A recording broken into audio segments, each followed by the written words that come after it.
Lorsqu'on parle machine dans le milieu agricole, on pense souvent tracteur, moissonneuse ou encore ensileuse, autant dire des machines imposantes.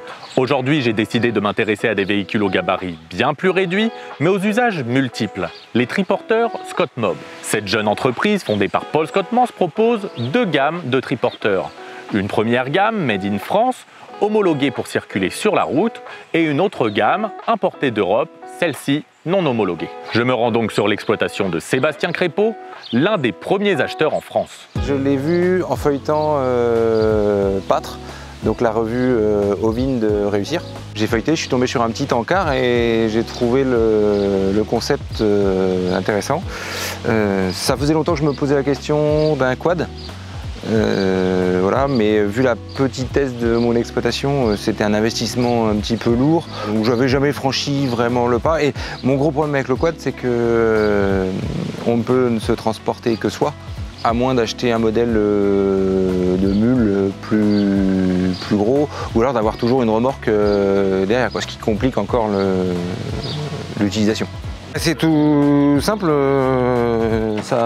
déjà c'est le chargeur, vous voyez, j'ai une prise secteur, voilà, donc il suffit de le laisser une nuit à peu près à charger. Donc la prise est là, je suis de côté, enfin, donc c'est assez simple. En termes d'autonomie, vous savez combien?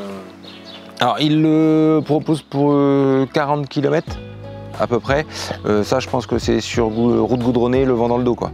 Non mais voilà, faut pas se mentir, en fait dès que c'est un petit moteur électrique, dès qu'on est dans l'herbe et sur terrain un petit peu mou, il fatigue vite. Voilà. Il fait le boulot, hein, mais on sent qu'il fatigue vite. C'est pour ça que j'ai remplacé les pneus, en fait, les pneus d'origine à l'arrière.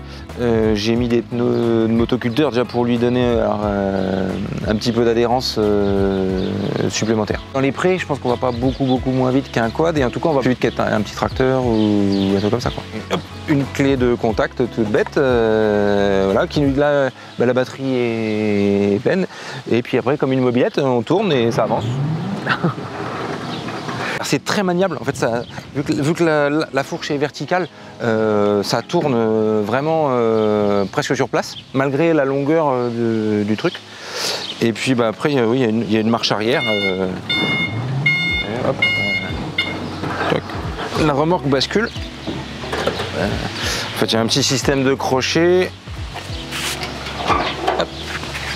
Et avec un petit vérin qui la guide. Ça la benne pas, hein. C'est quand même, faut soulever, il faut bien équilibrer, mais le vérin guide quand même, évite que ça parte trop en sucette. Et puis du coup il y a même un petit coffre en dessous. Voilà, j'ai mis une petite caisse à outils, voilà, 2-3 bricoles. Toutes les ridelles se baissent, ça c'est vrai que c'est pratique, hein. Là on peut, hop, pour charger. Ah oui, d'accord. Voilà. Après, il y a un petit défaut là, et ce qui est dommage, c'est qu'en fait, on peut pas enlever les ridelles. Enfin, il faudrait, faut enlever les goupilles. Enfin, c'est un peu compliqué, parce qu'on peut pas rouler comme ça. À cause il y a les valves sont vachement longues, je sais pas pourquoi, et en fait, on risque de les arracher si on fait ça. Et en origine, dans les petits défauts que j'avais trouvés, c'est que il y a un petit peu de jeu dans toutes les ridelles. Moi j'ai rajouté des petits tampons de chambre à air, voilà, sur les endroits comme ça, pour éviter que ça fasse trop de bruit, que ça brinque-balle trop, quoi. Notamment pour pouvoir m'approcher des animaux sans trop faire peur, quoi. Voilà. Alors au quotidien, c'est surtout quand les brebis sont dans les champs un petit peu plus éloignés. Tout est en un seul îlot, donc c'est jamais très loin. Mais quand elles sont dans les parcelles un peu plus au fond, d'emmener un complément de concentré en été, par exemple, sans me trimballer des seaux. Avant, je faisais à pied.